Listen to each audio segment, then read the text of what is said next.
자, 혹시 명상에 관심 있으세요? 제가 얼마 전에 이렇게 정부 뭐 이렇게 하는 기관 쪽에서 뭐 이렇게 특강 같은 거를 좀 해주면 안 되느냐 그랬더니, 그래서 제가 뭐 해드리면 좋을까요? 그랬더니 명상? 이렇게 얘기하더라고요. 그래서 제가 또 명상 전문가입니다.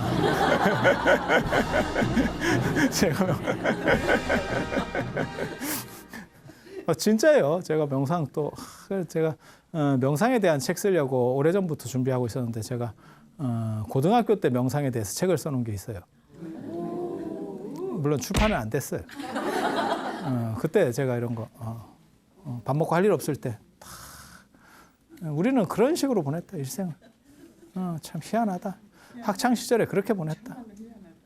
나도 희한하다. 생활기록부에 돈 닦고 있음 이렇게 써 있어. 내 생활기록부에 진짜. 몰라. 진짜 농담이 아니고. 제가 고등학교 때 책을 한 1000권을 읽은 것 같다. 그런데 명상이라고 하는 게 어떤 인도 문화의 어떤 특징적인 것 중에 하나거든요. 그 얘기를 잠깐만 해드릴게요. 근데 명상이 두 종류가 있어요. 하나는 집중하는 명상이 있고, 하나는 관법이라고 하는 게 있어요. 관법. 이 관입니다. 관조한다. 이렇게. 그러니까 타자화시키는 거예요. 그러니까 연극으로 말하면 연극 배우들. 그러니까 즉자화시키는 게 있고 타자화시키는 게, 즉자화는 몰입하는 거. 이렇게 딱 해가지고 내가 그 배역 자체에 완전히 몰입돼가지고, 어떤 연기자들은 극이 끝나도 그 감정을 추스리지 못해서 한 5분 정도 이렇게 하는 배우도 있어요. 그게 맞는 배우일까요? 어때? 괜찮나? 그런데 진짜 잘하는 연기자는 큐사인이 들어오면 그렇게 몰입해서 하는 것처럼 하지만 속으로는 계속 자신을 바라보고 있는 내가 있는 거예요. 바라보고 있는 내가 있는 거예요. 그래야 이 사람이 연기 변신을 하고 그 다음에 한 단계씩 성장해 가요. 뭔 뜻인지 아시겠어요? 그래서 제가 그런 얘기 하는데, 진짜 전문적으로 너무너무 연기를 잘하는 사람은 햄릿 같은 걸 연기할 때 죽느냐 사느냐 이것이 문제로다 라고 막 엄청 몰입도를 있게 하지만 속으로는 무슨 생각을 하냐면, 입금이 됐을까? 내가 이렇게 했을 때 얼마나 많은 사람들이 감동할까? 이렇게 질러야 되나? 이렇게 질러야 되나에 대해서 생각하고 있다니까. 그게 연기자예요. 그러니까 몰입하는 대상과 타자화시키는 나, 이게 관조예요. 이 제3의 나를 지켜보는 나가 있으면 이런 걸 관조한다라고 하는 거예요. 관조한다라는 거, 어디서 보는 거. 그게 더운 지방 명상법의 특징입니다. 더운 지방 명상은 두 가지 특징을 가져요. 하나는 관법. 그래서 윗바사나나 이런 것도 이렇게 멀리서 자신을 보는 거예요. 자신을 타자화시켜서 보는 거예요. 이렇게. 그 다음에 또 한 가지가 뭐냐면, 덥기 때문에 몸에 열이 축적되면 안 돼요. 몸에 열이 축적되면 다운이 됩니다. 몸이 다 다운이 됩니다. 그런 거 있잖아요. 몸에 열 나면 병원 가면 어떻게 하죠? 옷 다 찢고 가위로다가, 이게 이제 좀 뭐 이렇게 좀 타이트한 거 입고 있으면 가위로다가 그냥 막 찢어버립니다. 쫙, 옷 찢어도 되겠습니까? 예, 쫙 찢고 그다음에 얼음에다가 집어넣어요. 진짜 열부터 낮춰야 사람을 살릴 수 있기 때문에. 열이 차면 방법이 없어요. 그래서 제가 전에 그런 게 있었는데, 실제로 군대에서 감기에 걸렸어요. 감기에 걸려갖고 막 열이 나는데, 그래가지고 그 의무대에 갔더니 어떻게 했냐면 팬티만 입고 자래. 열을 떨어뜨려야 된다고. 하루 자니까 잠을 못 자겠어요. 너무 추워서. 도저히 잠을 잘 수가 없는 환경이에요. 이게 너무 추워. 열을 떨어뜨리는 게 아니고 너무 떨어뜨리는 것 같아. 이게 지금 상황이. 성냥팔이 소녀의 이런 게 막 떠올라. 이게 성냥팔이 소녀가 얼어 죽으면서 이렇게 형량을 키면서 이렇게 환상을 보는데 막 계속 잠은 안 오고 그게 막 떠올라. 너무 추워서. 그래서 내가 그 다음날 얘기했어. 나 안 나섰는데. 나 나선 것 같다고. 감기가 문제가 아니고 추워서 살 수가 없어. 그래서 온도라고 하는 게 아무튼 앞에 얘기로 돌아가면 그런 거예요. 그래서 체온을 낮추기 위해서 인간의 몸은 체온이 올라가면 다 다운됩니다. 기능이 다운되기 때문에 내쉬는 숨이 길어져요. 더운 쪽 있는 사람들의 특징이 내쉬는 숨이 길어져요. 그걸 장출식이라고 그래요. 출식은 내뱉는 숨. 그래서 깊이 내쉬게 되는, 길게 내쉬게 되는, 그래서 길게 내쉬는 거랑 관법은 같이 가는 거예요. 세트입니다. 저희 세트 메뉴입니다. 그래서 1+1으로 가는 거예요. 저희 더운 지방 명상의 특징입니다. 그래서 제가 뭐라고 그러냐면, 지금 이제 남방불교 수행 이래가지고 뭐 윗바사나나 뭐 이런 것들이 유행하는데 제가 그거 잘 안 될 거라고 늘상 얘기하거든요. 물론 이게 이제 안티를 부르는 소리일 수도 있는데 그건 잘 안 돼라고 제가 얘기하는 이유가 뭐냐면 그건 더운 지역 수행이에요. 그래서 더운 지역의 체질에 맞는 사람은 그게 잘 돼요. 그런데 추운 쪽 체질에 적응돼 있는 사람은 되는 것 같지만 결국 어느 정도 이상 못 올라갑니다. 그래서 실제로 중국 불교사 나중에 이제 얘기할 때 그런 얘기가 또 나오겠지만 안세고가 소승 선관을 전례했다. 초기에 한나라 후한 말에 소승 안세고가 소승 선관을 전례했다는 게 그런 사념처 같은 거예요. 대념처경, 안반수의경 같은 거예요. 그러니까 수식관 같은 거 하고 관법이에요. 그런데 그게 중국에서 하나도 안 먹혀요. 이유가 뭐냐면 더운 지역 수행법은 추운 쪽에 잘 안 먹힙니다. 안 먹힙니다. 체질이 달라서 그래요. 기후 환경이 다르고 우리는 다 거기에 적응돼 있잖아요. 우리가 조상대들이 이 땅에 살면서 여기에 적응돼 있는 거잖아요. 그래서 아니 그렇잖아요. 티베트 사람은 고산증이 안 걸리는데 우리 올라가면 꼬꾸라지는 게 그게 거기에 걔네는 적응이 돼 있고 우리는 적응이 안 돼 있다가 욱 하는 바람에 쿡 하는 거죠. 이해가 되시죠? 그래서 추운 지역에서 그런 게 잘 안 먹혀요. 그래서 소승 선관이 전례했지만 실제로는 그것은 안 됐었고 그 뒤에 수백 년이 흐른 뒤에 수나라 때가 돼서야 천체종이라고 하는 천체종도 선종 계열입니다. 그래서 소지관, 마하지관이라고 하는 관법이 나오고 그건 저 관법하고는 약간 달라요. 더운 지역 관법하고는 약간 달라요. 그 나오고 그 다음에 당나라 중기쯤이 되면 이게 이제 육조 해능스님에서 지금 조계종 같은 이런 선종, 남종선이라는 게 만들어지면서 확 수행 문화가 바뀌는 거예요. 그러니까 그 전에는 교학 중심이었고 수행 문화가 왜 안 되느냐? 수행이 전례를 했는데 문제는 체질이 안 맞으니까 이게 잘 안 되는 거예요. 뭔 뜻인지 아시겠어요? 그 얘기는 봐봐. 추운 쪽에서는 내쉬는 숨을 길게 하는 게 아니고 내쉬는 숨을 길게 하면 이게 기폐하고 길게 하면 온도가 체온이 떨어지는 거예요. 열을 발산시키는 거예요. 그 얘기는 뭐냐면 추운 지역은 들이쉬는 숨 중심이라는 거예요. 단전호흡 같은 걸 생각해 보시면 알 수 있어요. 그게 들이쉬는 숨 중심이에요. 그리고 정신을 관조하는 게 아니고 집중하는 걸 중심으로 합니다. 그래서 화두 같은 데 집중하라. 고양이가 쥐를 잡듯이 이렇게 집중해라. 라고 하는 식으로 바뀌는 거예요. 그래서 두 명상 문화가 완전히 달라요. 그러니까 똑같은 선이라는 글자를 써도 인도 선하고 중국 선하고는 완전히 다릅니다. 그래서 도노라는 개념은 사실은 중국적인, 동아시아적인 사유에서만 나오는 거예요. 인도는 전부 차제적인 겁니다. 차제적인 것. 제가 얘기하는 것은 무엇이 옳다를 얘기하는 게 아니에요. 어떻게 다르다를 얘기하는 거예요. 그리고 우리에게는 무엇이 맞다를 얘기할 수 있어. 옳다가 아니고 맞다를 얘기할 수 있어. 이게 조금씩 단어가 다른데 큰 차이입니다. 그래서 관조를 하면 이게 저희 관법 중심으로 하면 어떻게 되는 거냐면 이게 초월 명상으로 갑니다. 초월 명상. 그래서 초월 명상은 뭐냐면 내면으로 깊이 들어가서 외부의 감각이 다 차단돼 버려요. 그래서 밖에서 어떤 일이 일어나는지 모릅니다.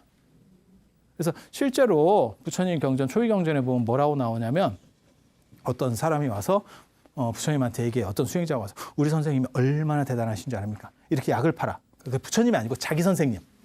다른 종교의 사람이에요. 이 사람이 수행자야. 그래서 얼마나 대단하신 줄 아십니까? 우리 선생님께서 나무 밑에서 명상을 하고 계셨는데 왜 인도에는 나무 밑에서 명상을 할까요? 그렇지. 가르친 보람이 있어. 그렇게 가는 거예요. 이거 쉬운 거예요. 문화로 이해하면 굉장히 쉬워요. 추우면 나무 밑에 있겠어요? 햇빛 쬐고 있겠지? 그래 유럽 사람들 그 일광욕에 미치는 게 걔네는 일조량이 적으니까. 그럼 아프리카 사람이 일광욕 하겠어요? 그러니까 문화가 다른 거죠. 그런 식의 이러한 서로 기후 환경이 다르고 문화가 다른 사람이 같은 사고를 한다고 생각하시면 천만의 말씀입니다. 사고 방식도 당연히 달라질 수밖에 없어요. 체형을 봐봐. 아프리카 사람들은 팔다리가 길게 돼 있어요. 그들이 약간 이렇게 좀 저개발 국가이기 때문에 영양 상태가 불균형해도 우리보다 체형이 훨씬 좋습니다. 그래서 운동선수나 이런 걸 보면 아프리카 사람들이 육상선수, 뭐 축구선수, 뭐 아프리카 사람들 제법 있죠. 그런데 흑인 계열이 아무튼 뭐 육상이나 이런 데서 신체 조건이 좋아요. 착착착. 이유가 뭘까요? 손발이 길어야 열 손실을 밖으로 열을 잘 빼낼 수 있기 때문에 피가 돌면서 이렇게 밖으로 열이 많이 배출돼요. 그래서 손발이 길게 나오는 거예요. 여러분들은 전체가 다 짧잖아. 왠지 아세요? 추운 지역에 살면 손발이 길면 연손실이 많고 그러면 저체온으로 사람이 넘어갑니다. 그러니까 열이 많이 차도 문제고 열이 뺏겨도 문제인 거예요. 우리가 어느 정도는 우리가 내면에서 조절할 수 있어요. 내부에서 우리 신체 기능들이 조절할 수 있어요. 하지만 너무 이렇게 크게 되면 그러면 끝나는 거죠. 아니 그렇잖아요. 그래서 우리는 여러분들 체질이 제가 그렇게 얘기하거든요. 우리가 약간 거북이 체형이거든요. 그래서 몸통이 길고 그게 채식을 중심으로 해서 그래요. 채식을 하면 소화기관이 길게 돼 있어요. 이게 빨리 소화가 안 되니까 이게 위장기관이 길어요. 이게 내장기관이 길어요. 거기에다가 손발이 길 수 없는 이유는 추운 쪽에 살았기 때문에. 그래서 완전히 거북이같이 되는 거예요. 이렇게. 좀 잘고 그다음에 짧고 길고 이렇게 되는 거예요. 그리고 육식을 하게 되면 육식 중심이 되면 내장기관이 상대적으로 짧습니다. 소화를 빨리 시키기 때문에. 그래서 몸통은 좀 작고 그다음에 더운 지역에 살면 손발이 길어지는 거예요. 그런데 뭐가 문제냐면 뭐 팔등신 이런 식의 미인이다 안 그러면 그게 좋은 체형이다라고 하는 그 판단이 문제인 거예요. 그건 잘못이에요. 이거는 기후 환경에 따라서 각기 달리 적응한 거예요. 그러니까 최적화된 거지 무엇이 우월한 게 아니에요. 그러니까 마치 자꾸 우리가 서구화되면서 무슨 일이 벌어지냐면 전에 그런 것도 유행했었어요. 몇 년 전에 180 이하는 루저다. 그런 얘기 들어보셨잖아요. 근데 그거는 굉장히 잘못된 얘기예요. 그거는 사람마다 다른 거예요. 그리고 실제로 미감이라고 하는 게 지금은 우리가 너무 서구 쪽에 경도돼 있기 때문에 그들의 미감을 받아들여서 우리를 비하시키는 거지. 동아시아가 한참 잘 나갈 때는요. 동아시아적 미감이라는 게 있다니까요. 마찬가지예요. 그래서 그런 것들은 비교 대상이 아니에요. 단 잘못된 판단 기준을 가졌을 때는 문제가 생기는 거예요. 그래서 여러분들 같이 5등신이라도 저는 별 문제가 없다고 봐요. 5등신이 뭐 어때서 그래? 그 5등신을 반영하는 아주 기가 막힌 게 불교에 있어요. 부처님이에요. 불상, 조선시대 불상 봐봐. 일어나면 5등신입니다. 왜? 우리 사람들이 그 당시에 그랬던 거예요. 그걸 반영하는 거예요. 왜? 우리 모습을 반영해서 부처님한테 투영시키고 우리 중에서 가장 이상적인 모습을 거기다가 이렇게 반영시켜서 불상을 만들거든요. 그래서 불상이 어떻게 생겼는지를 알면 그 당시 사람들이 어떤 미감을 가졌는지를 알 수 있어요. 이해가 됩니까? 그렇게 되는 거예요. 그래서 이거는 우열의 문제가 아니에요. 명상도 마찬가지예요. 이게 우열의 문제가 아니에요. 어디가 최적화되어 있는가라고 하는 최적화의 문제인 거예요. 그래서 제가 그런 얘기 하거든요. 남방의 수행법이 아마 우리가 지금 아열대 기후로 조금씩 바뀌고 있으니까 뭐 배추도 없어지고 이런 얘기 들어보셨잖아요. 뭐 저 강릉에서 커피가 되고 뭐 차가 재배가 되고 뭐 이런 얘기 들어보셨죠? 좀 있으면 배추가 없어진대. 그런 거 있잖아요. 그래서 그런 상황이다 보니까 아마 앞으로 한 100년이나 200년쯤 지나서 우리 후손들은 남방 쪽 수행이라든지 저런 더운 쪽 수행도 충분히 가능할 수 있을 것 같아. 하지만 지금은 아마 잘 안 될걸? 제가 그렇게 얘기를 하거든요. 그렇게 얘기하거든요. 그래서 이 체질이라고 하는 게 있어요. 저는 술을 안 먹습니다. 안 먹기도 하고 못 먹기도 하고. 평생에 태어나서 다 먹은 걸 쳐도 아마 글라스로 한두 잔 정도는 될까? 그냥 잔 따라 놓고 이렇게 하고 마시고 이런 정도, 입대는 정도? 안 먹는 이유는 간단해요. 뭐 스님이기 때문에 이런 거 다 필요 없고 저는 특별한 소신이 있기 때문에 특별한 소신. 달면 삼키고 쓰면 뱉는다라고 하는.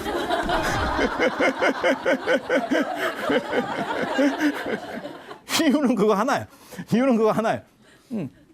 굉장한 소신 아니에요? 원래 종교인은 신념으로 사는 거예요. 수철한 신념이 있어요. 그렇게 해서 이게 명상 문화라고 하는 게 두 집단이 추운 기후 쪽 명상하고 더운 지역 쪽 명상이 달라요. 달라요. 그리고 더운 지역 기후 쪽 명상은 초월 명상이에요. 아까 얘기한 대로 돌아가서 봐봐. 그 사람이 뭐라고 부처님한테 얘기를 했냐면 우리 선생님은 명상을 하고 나무 밑에서 명상을 하고 계셨는데 수십 대의 대상들이 수레를 타고 지나간 거예요. 수레가 수십 대를 지나갔어도 몰랐습니다. 이렇게 얘기해. 왜냐면 너무 깊은 명상을 했기 때문에 막 시끄러운데도 아무 그게 없었던 거야. 그랬더니 부처님께서 뭐라고 말씀하셨냐면 그래?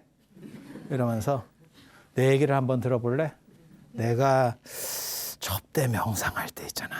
그때 나는 몰랐는데 깨어나 보니까 벼락이 떨어져가지고 내 옆에 벼락이 떨어져서 이게 풀어놨던 소들 유목민이 풀어놓은 거예요. 근데 이제 이게 초지에다가 이렇게 풀어놨던 소들이 몇 마리 죽고 막 이랬더라고. 눈 떴더니 이렇게 얘기하니까 아유 선생님 이렇게 했다는 거예요. 그러니까 벼락 소리하고 수레 소리는 레벨이 다르잖아요. 예, 그렇지 않아요? 벼락 소리가 훨씬 크겠지. 그래서 그런 걸 생각하시면 돼요. 이게 지금 초월 명상이에요. 그러니까 나로부터 내 내면으로 깊이 들어가서 감각을 차단하는 거. 이런 쪽이 더운 쪽 명상들이에요. 더운 쪽 명상이에요. 그러면 선종이나 이런 추운 쪽 명상은 어떤지 아세요? 선에서 얘기하는 거는 활발발이라고 하는 거예요. 성성적적. 그러니까 예를 들어서 참선을 하고 있어. 어떤 스님이 참선을 하고 있어. 옆에서 야 그러면 왜? 이렇게 나와야 돼. 이게 참선 잘하는 사람이에요. 늘상 깨어 있어야 돼. 집중은 하고 있대 깨어 있어야 돼. 그리고 아까 같이 저 인도식으로 저렇게 내면으로 확 들어가가지고 감각이 차단되잖아요. 그걸 뭐라고 그러냐면 흑산귀굴에 빠졌다고 얘기해요. 그러니까 완전히 차단돼서 이 세계로부터 벗어났다. 실제로 율장에 보면 재밌는 게 있어요. 비구니 스님들 같은 경우는 따로 혼자 명상하지 마라 라고 하는 계율이 있어요. 이유가 뭐냐면 이상한 사람들이 더듬어요. 초월 명상을 하니까 어둠어둠 오르는 거예요.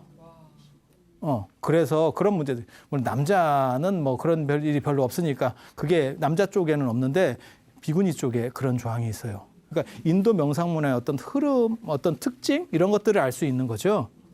그래서 부처님 저 인도 명상이라고 하는 것과 중국 쪽 명상은 달라요. 그래서 이 차이를 이해하는 게 굉장히 중요해요. 굉장히 중요해요. 그건 나중에 선종 얘기할 때 또 얘기가 또 나올 겁니다. 그리고 인도 명상에는 다 신통이라고 하는 개념이 존재하고요. 중국 명상에는 신통이 없어요. 그건 세계관 문제 때문에 그래요. 그런 얘기들도 나중에 해드릴 거예요.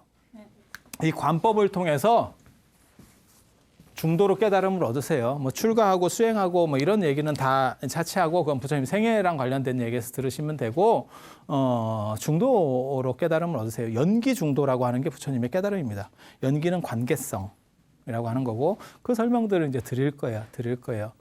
모든 것은 관계로다가 규정지어진다. 관계로 규정지어진다. 사대설이라고 들어보셨어요 혹시? 지, 수, 화, 풍. 지, 수, 화, 풍. 지, 땅. 수, 물. 그 다음 화, 불. 풍, 바람. 이 네 가지. 예. 이게 어떻게 보면 아리한족의 어떤 모 문화에서 시작됐지 싶어요. 그래서 히랍 철학에도 이 얘기가 나오고 그 다음에 바람이나 공기나 뭐 비슷하잖아요, 그죠? 그래서 이제 저 인도 쪽에도 이 얘기가 있어요. 이거 어떻게 생각하면 되냐면요, 물론 우리가 볼 수 있는 요소들이라고 볼 수도 있어요. 중국에도 저런 비슷한 게 있습니다. 오행, 목화토금수, 나무, 불, 토, 흙, 금, 쇳덩어리, 그 금속이라는 뜻이에요. 그러니까 동 이런 거예요. 그게 만들어질 때는 아마 오행이 만들어지고 어쩌고저쩌고 얘기될 때는 그 홍범구주에서부터 나오는데 그때는 쇠가 없었을 수도 있어요. 그 다음에 목화토금수니까 물, 뭐 이런 거 우리 주변에서 볼 수 있는 것들을 가지고 요소적인 얘기들을 하는 거거든요. 그건 어떻게 보면 전 세계적으로 어느 정도 있었던 그런 얘기들이에요. 뭘 분리해 보면 이렇게 분석해 보면 그리고 저 사대설을 제일 이해하기 쉽게 설명을 해드리면 저게 죽음의 문제라고 보시면 돼요.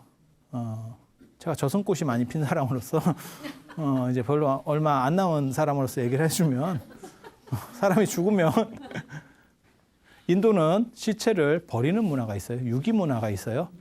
화장은 오히려 그보다 뒤쪽일 거라고 저는 추정을 하거든요. 화장과 윤회 문화는 아리안족 건지 정확하지 않아요.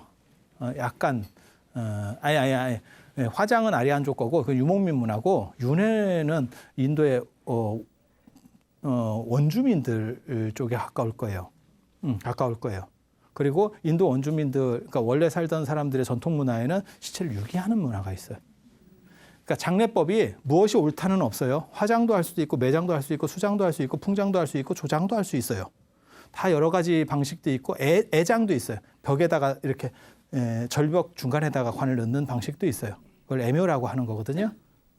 그런 방식들이 여러 가지가 있어요. 어떤 게 잔인하고 어떤 게 잔인하지 않고 그건 아무 의미가 없어요. 다 그들의 방식이에요. 이건 장자에서부터 그런 얘기가 나와요, 벌써. 어떤 사람은 들에다가 그걸 버리고, 그러니까 전쟁이시니까 그걸 채 못 묻어준 거예요. 그래서 그걸 묻어줘야 되는 거 아니냐? 그런 얘기들이 나올 때 장자가 뭐라고 얘기하는 거냐면, 그 틀에 있으면서 승냥이나 까마귀가 이렇게 파먹는 거나, 땅속으로 들어가가지고 개미나 땅강아지가 파먹는 거나, 그게 그거 아니냐? 꼭 옳고 그름, 어떤 것은 윤리적이고 어떤 것은 아니야 라고는 것과는 관계가 없어요. 그러니까 대부분 시체를 쉽게 유기하거나 버리는 문화가 있는 데는 그러니까 내세관이 뚜렷한 거예요. 그래서 죽은 뒤에 영혼이 저쪽으로 넘어간다고 생각하는 거예요. 그래서 시체라고 하는 거는 마치 입다 낡은 옷과 같은 거예요. 그러면 여러분도 굉장히 처음에는 애지중지하고 옷을 입다가 나중에 의류수거하면 그냥 버리잖아. 그걸 비윤리적이라고 말할 수 있어? 그렇게 보는 집단도 있는 거고 어떤 집단은 그 시체 속에 그분의 무언가가 좀 남는다고 생각하는 거예요. 그러면 그 시체 숭배 문화가 있어. 그게 동아시아 전통 같은 경우는 시체 숭배가 있는 거예요. 그래서 부모님 시체 뭐 이런 어떤 의미가 있는 거예요. 선산 뭐 이런 의미들이 있는 거죠. 그러다 보니까 뭐가 있어요? 부관 참시 같은 것도 있는 거잖아요. 죽은 사람 시체의 허리를 자른다 뭐 이런 얘기까지 있는 거잖아요. 그래서 이게 죽음과 관련된 이야기들이에요. 그래서 사람이 죽으면 바람이 빠진대. 호흡이 정지. 그 다음에 몸이 식는데. 그 다음에 물이 생긴대. 그 물을 염이라 그래요. 그래서 그 물도 염이라고 하고 물을 막는 것도 염이라 그래요. 그래서 염한다. 예. 그 다음에 이제 단단한 거 이런 것들이 이제 삭는다. 그래서 이거 어떻게 보면 이게 죽음과 관련된 걸 수도 있어요. 그렇게 해석할 수도 있어요. 그리고 삼가설이라고 하는 것도 있거든요. 이게 다 요소설이에요. 삼가설. 이게 과목이라는 뜻이에요. 세 가지 과목. 세 가지 과목. 그게 온척이에요. 5온 12처 18개. 5온 12. 그러니까 요소로서 세상을 보는 거예요. 그냥 간략하게 말씀드릴게. 이게 쉽게. 12처라고 하는 건 뭐냐면 감각기관. 안, 눈, 이, 귀, 비, 코, 그 다음에 설, 혀, 신, 몸, 그 다음에 뜻, 정신. 그리고 여기에 대응하는 게 눈으로는 빛을 보고, 색을 보고, 그 다음에 귀로는 소리를 듣고, 코로는 냄새를 맡고, 혀로는 맛을 보고, 몸으로는 촉감을 느끼고, 뜻으로는 생각을 하는 거죠. 이게 뭐 법이라고 하는 건데 뜻만 움직일 수 있는 게 있대요. 뜻만 움직일 수 있는 게. 생각만 움직일 수 있는 거 뭐가 있을까? 외부 반응 없이 생각만 움직일 수 있는 것도 있을까? 그러니까 빛을 보면 이게 흰색이네. 이거는 외부 반응과 관련된 거고 그냥 머리만 돌아가는 거. 그건 뭐가 있을까? 기억. 회상, 추상, 상상, 공상. 그다음에 뭐 미래에 대해서 이렇게 추론해 보는 거. 이런 거 머리만 갖고 돌아가죠. 거기서 이 법이라고 하는 건 사실은 그걸 얘기하는 거예요. 이 법이라는 글자가 굉장히 어렵습니다. 근데 그거 다 필요 없어요. 여러분들은 그렇게 복잡한 거 안 하셔도 됩니다. 그래서 이 두 가지를 얘기하는 감각기관에 대한 이야기, 이런 게 12처예요. 이게 12개라고 그래요. 12처. 그 다음에 그것들 사이에서 어떤 느낌이 생기는 거, 그거를 하나씩 중간에 추가를 하면 18개가 되는 거예요. 그러니까 어떤 요소를 통해 가지고 나를 분절시켜 가는 거예요. 그러니까 관법을 통해서 나의 의식들을 이렇게 끊어가는 거예요. 모든 것은 사슬처럼 연결돼 있대. 이게 굉장히 중요해요. 새끼줄처럼 연결돼 있는 게 아니고 사슬처럼 연결돼 있는 거야. 세상이라고 하는 거는. 내가 느끼는 모든 것들은. 사슬처럼 연결되어 있다는 거하고 새끼줄하고 뭐가 다른지 아세요? 새끼줄은 한 몸입니다. 사슬은 하나씩 닫혀 있는 구조예요. 그렇지만 이걸 당기면 이게 움직이죠. 요거는 그냥 한 덩어리인 거고, 이거는 사실은 낱낱이 하나의 파편이에요. 유닛이에요. 그죠? 하나씩 하나씩 다 개별적인 거예요. 하지만 연결되어 있기 때문에 이것들이 하나로 움직이는 거예요. 이 중에 하나의 고리만 끊으면 이 사슬들은 작동하지 못해요. 그렇게 만드는 게 깨달음이에요. 저들이 얘기하는 깨달음은. 왜 저들이라고 표현하냐면 저건 부처님 이전 얘기예요. 이전 얘기예요. 이전 얘기예요. 그래서 삼과서 제일 쉬운 거 그냥 가장 쉽게 그냥 비유를 하나 들어드릴게요. 오온 색수상행식이라고 하는 거거든요. 색수상행식.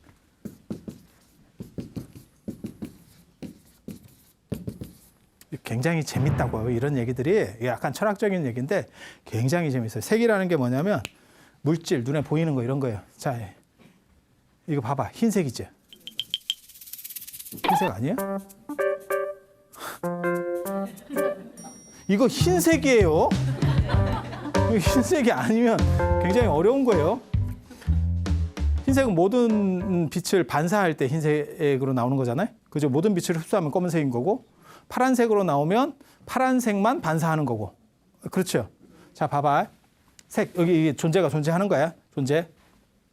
수라고 하는 거는 봐봐.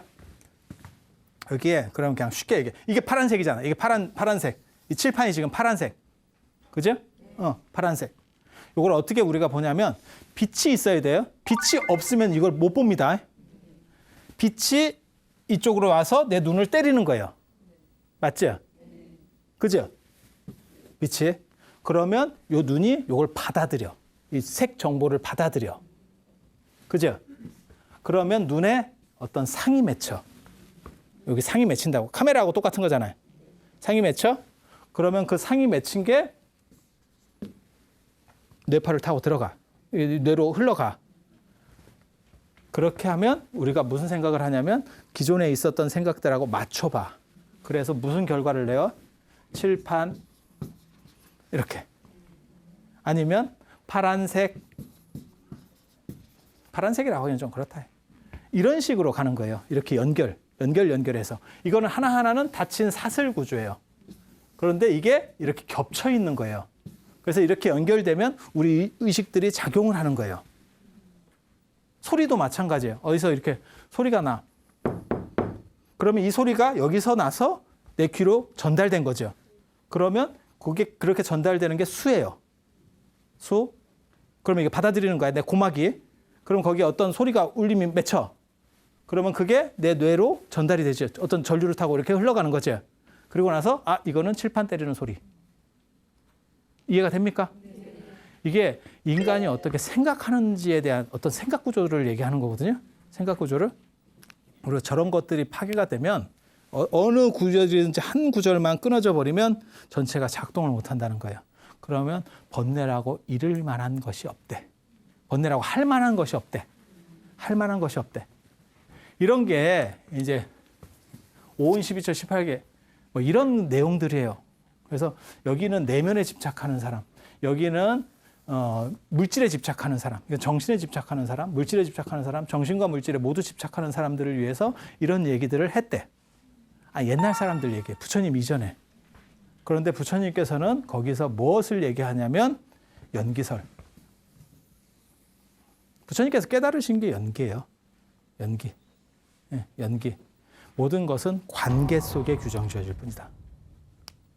감각이라고 하는 것도 전부 관계다. 좀 어려운 것 같은데 이게 쉽다고. 제가 제 책에서는 뭐라고 썼냐면 개새끼라는 표현을 썼어요. 개새끼는 실제냐? 에 대한 얘기를 했다고. 굉장히 재밌는 얘기예요. 욕을 하는 게 아니에요. 봐봐. 이건 너무너무 창의적이지 않아? 사람은 개를 얘기하면 제가 개라는 발음을 할 때 이 세 발음을 동시에 할 수는 없습니다. 사람이. 동시에 할 수는 없어. 개를 말하고 새를 말하고 끼를 말하는 거야. 개를 말하는 게 현재. 새를 말하면 이거는 과거가 되고 이게 현재가 돼요. 그 다음에 끼를 말하면 이거는 또 과거가 되고 이거는 현재가 돼요. 그러면 내 머릿속에 과거 두 글자하고 현재 한 단어를 결합해서 개새끼라는 게 완성이 되는 거예요. 그리고 나서 저 사람이 욕을 한다는 판단이 성립돼. 욕일 수도 있고 욕이 아닐 수도 있어요. 저거는. 그런데 분위기를 딱 판단해가지고 저건 지금 욕을 하고 있어. 아니면 저거는 강아지를 얘기하고 있어. 그건 우리가 판단해야 되는 거야. 안 그러면 그냥 재밌게 설명을 해주려고 하는가 봐. 악의적 의도가 없어 지금. 그런데 이제 듣고 판단하는 PD분이 이거는 방송에 좀 문제가 있는 것 같다. 이러면 또 자르겠지. 이런 걸 안 자르게 하려면 분위기가 좋아야 돼. 분위기가. 아니 근데 욕을 하려고 하는 게 아니에요. 이거는 과거 현재들을 연결해서 어떠한 것들을 판단. 그러니까 이게 관계성이라는 거예요. 지금 이 관계성들에 의해서 단어가 만들어지는 거고, 이거는 현실적으로 세 개가 동시에 뚝 오는 게 아니요. 하나가 오는 걸 가지고 우리가 관계성을 해서 개새끼라는 단어를 먼저 하나를 만들어내고, 그 다음에 그것이 분위기를 봐서 이것은 나를 지칭하는 욕인가? 안 그러면 이거는 진짜 강아지를 얘기하는 건가? 안 그러면 이거는 설명을 위한 수단인가?에 대한 판단을 하는 거지. 여러분들은 지금 설명을 쉽게 하기 위한 수단이라고 생각하기 때문에 화를 안 내는 거지. 그치? 분위기가 좀 찝쭈그리한데? 현재는 뭐만 있어요? 현재는 만약에 내가 끼를 발음했으면 끼만 있는 거지. 그래서 현재만 얘기하면 실제로 이것들은 전부 분절을 해서 끊어져 버리는 거예요. 그러니까 번뇌라고 할 만한 게 없지.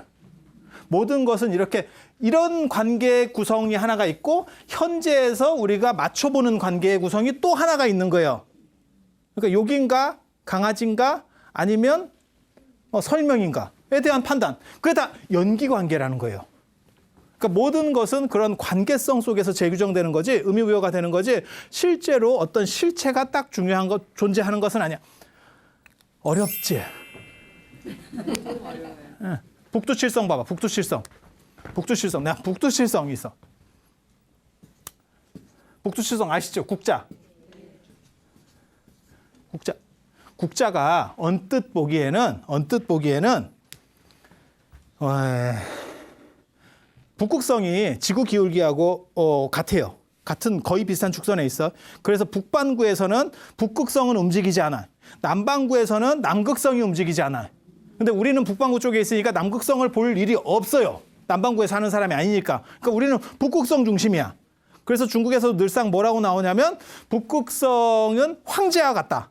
임금이기 때문에 북극성은 안 움직이고 모든 주변에 있는 다른 별들이 움직인다. 그건 신하들이라고 하는 거예요. 이해가 되죠? 그런데 북극성을 중심으로 북두칠성이 있어. 북두칠성, 이건 작은 곰자리, 북극성은 큰 곰자리에 있어. 이게 북극성을 중심으로 이렇게 돌아요. 그래서 그거를 만드는 게 사실은 유판이에요. 유판. 네, 그렇게 해서 북극성이 네 개를 붙인 거야. 가운데 북극성 하나를 놓고 북두칠성 4개를 붙이는 거예요. 그게 유목민들은 길을 찾을 때 북두칠성을 보고 길을 찾기 때문에 그래요. 그래서 유판을 왜 놀이를 만들었느냐? 저거를 유목문화에서는 길을 못 찾으면 엉뚱한 데로 가요. 초지에서는. 이렇게 농경문화나 이런 데서는 북밖에 살고, 그 다음에 우리가 산이 많은 데서는 산을 통해서 지형지물을 보고 길을 찾아요. 하지만 이런 초지라든지 황무지 얘기하는 거예요. 황무지. 진짜 초지가 아니고 대관령 목장이 아니고 유목민들이 사는 황무지에서는 이 방향이 아니면 길을 못 찾아요. 그러니까 놀이를 빙자해서 그걸 가르쳐주는 거예요. 봄, 여름, 가을에 북두칠성이 이렇게 있어 라고 가르쳐주고, 너는 그 방향으로 가면 돼. 그건 생존에 있어서 너무 중요한 거기 때문에 그렇게 가르쳐주는 게 유판이에요. 그래서 유판은 선사시대 쉽게 말해서 암각화 유적에서도 나와요. 가장 오래된 이 북두칠성이 언뜻 보기에는 이렇게 우리가 국자형으로 생겼다고 생각하지만 실제로는 다 지구에서 볼 때 다 제각각으로 떨어져 있는 별들이에요. 같이 있는 별들이 아니고 우리가 눈으로 볼 때만 국자 스타일이야. 그런데 그 국자 스타일도 실제로는 수백만 년 전에 그 국자 형태야. 지금 현실에서는 지역 별들이 다 찢어져 있어. 왜? 별들은 다 따로따로 움직이고 있기 때문에. 무슨 얘기냐면 이 별이 예를 들어서 지구에 도착하는데, 이 별빛이 지구에 도착하는 거잖아요. 이게 100만 광년이 걸렸어. 그럼 우리는 100만 년 전 빛을 보고 있는 거야. 그런데 이것도 100만 년 전인 게 아니고 이거는 200만 년 전 거를 보고 있다고. 왜? 별들이 다 위치가 그러니까 우리 눈에는 지금 평면으로 보이지만 실제로는 저건 다 입체거든. 이거는 300만 년 광년 전에 있었어. 그럼 300만 광년 전 걸 보고 있는 거야. 그러니까 우리가 실제로 보고 있는 별들은 실제로 별이 죽어 있는 잔영이고 그 자리에는 없어요. 300만 년 동안 움직인 지금 현재는 이 자리에 있는 거고 우리가 보고 있는 건 이 자리 걸 보고 있는 거예요. 그리고 이 세트라고 생각하고 있는 것도 실제로는 우리가 우리식으로 연기해서 그 관계성 속에서 7개라고 보고 있는 거지 실제로는 전혀 관계없어. 쟤네들은. 그러니까 멀리 떨어진 놈은 500만 광년에 떨어진 놈이 있으면 걔가 훨씬 더 발근한 거예요. 왜? 100만 광년 떨어진 애보다. 그러니까 우리가 북두칠성이라고 규정하고 있는 것들이 실제로는 관계성 속에 존재하는 거지 현실 속에 존재하는 게 아니에요. 그러니까 인간이 느끼고 생각하는 모든 것들은 실제로 관계성에 있는 거지 어떤 실체가 존재하지 않는다. 그게 연기설이에요. 오래간만에 철학적인 얘기를 한다. 그리고 여기서 공 얘기를 하면 그렇기 때문에 그것은 단 한 번도 실제로는 이 모양이었던 적이 없었던 거야. 그렇게 고정된 실체가 없는 것을 공이라 그래요. 그리고 모든 것은 관계적 의미를 투사하고 있다라고 하는 걸 연기설이라고 해요. 그래서 본질적으로 보면 공이고 현상적으로 보면 연기예요. 그리고 그것을 내가 체득을 하면 그게 중도예요. 중도라는 건 적절성이라고 하는 거예요. 적절성. 자, 지금 여기 스튜디오가 어떤 분은 에어컨이 좀 센 분도 있고 어떤 분은 약한 분도 있고 어떤 분은 지금 화병인 분도 있고 어떤 분은 갱년기인 분도 있고 다 달라요. 다 달라. 모든 사람에게 맞출 수는 없어. 에어컨이 각각의 에어컨이 아닌 이상은 전부 맞출 수는 없어. 맞죠? 맞죠? 그런데 거기서 나에게 딱 맞는 사람도 있을 거야. 지금 이 온도가 나에게 딱 그게 적절성이에요.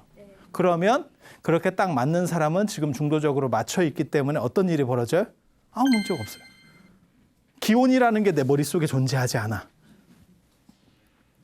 그런데 만약에 내가 춥거나 덥거나 지금 하면 나는 자꾸 그걸 신경 쓰고 있는 거야. 그건 중도가 아닌 거예요. 그래서 제가 중도를 비유할 때 그런 얘기를 많이 해요. 중도라고 하는 것은 건강한다라고 하는 개념하고 같다.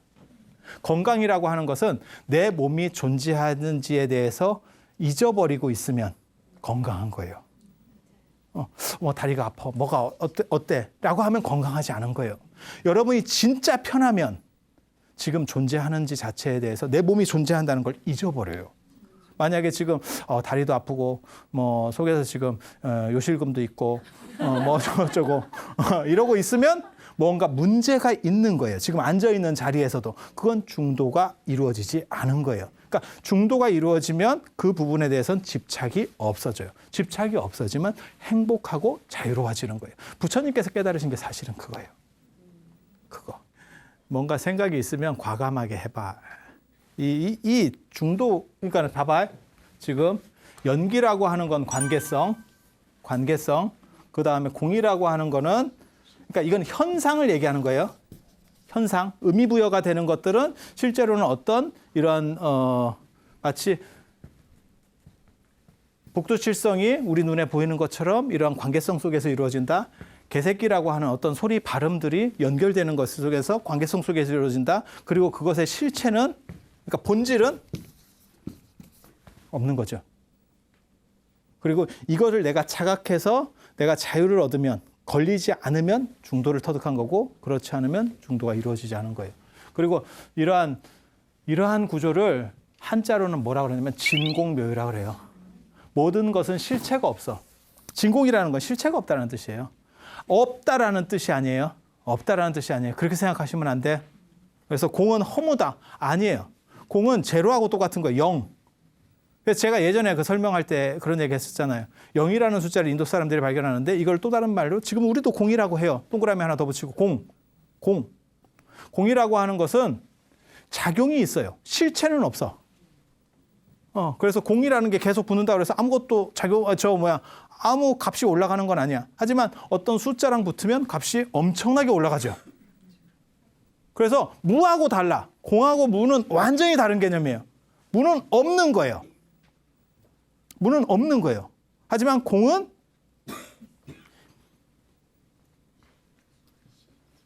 실체가 없지 현상은 존재하는 거예요. 마치 꿈을 꾸는 사람에게 꿈은 공과 같은 거예요. 실체는 없지만 내가 느끼는 건 있어요. 이해가 됩니까? 꿈을 깬 사람한테 그거는 없는 거예요. 하지만 꿈을 꾸는 사람한테 그건 있는 겁니다. 있는 겁니다. 연기라는 것도 마찬가지예요. 깨달은 사람에게 연기는 없는 겁니다. 하지만 깨닫지 못한 사람에게 연기는 존재하는 겁니다. 현상은 존재하는 겁니다. 그래서 이 세상은 진짜 공인데 묘하게 실존한다라고 얘기하는 거예요. 마치 꿈처럼. 그리고 이것을 자각하고 이 원리를 아는 중도적인 사람은 이것으로부터 벗어난다. 이 밖으로 벗어나는 게 아니에요. 안에 있으면서 벗어나 있다. 자유롭다. 라고 얘기하는 거고 저것을 모르는 사람은 언제나 휩쓸린다. 이렇게 되는 거예요. 이거는 진짜 철학적으로 얘기하면 코페르니쿠스적 전해처럼 발상의 전환인 거예요. 어떻게 저런 생각을 했을지 몰라요. 대단한 거예요. 이거 진짜 대단한 거예요. 여러분들 오늘 잘 오신 거예요. 이런 얘기 어디서 못 들어요. 누가 할 수 있어? 내가 할 수 있어. 이런 거 너무 비호감이지. 평생을 이렇게 살아왔어. 평생을 이렇게 살아왔어. 그래서 오늘 부처님 깨달음까지 해서 오늘 마치고 또 다음 시간에는 이제 불교의 윤회론이라든지 안 그러면 사상적인 얘기들 조금 더 해드릴 거예요. 그리고 나중에 부처님 돌아가시는 얘기 그런 얘기들을 해드리도록 하겠습니다.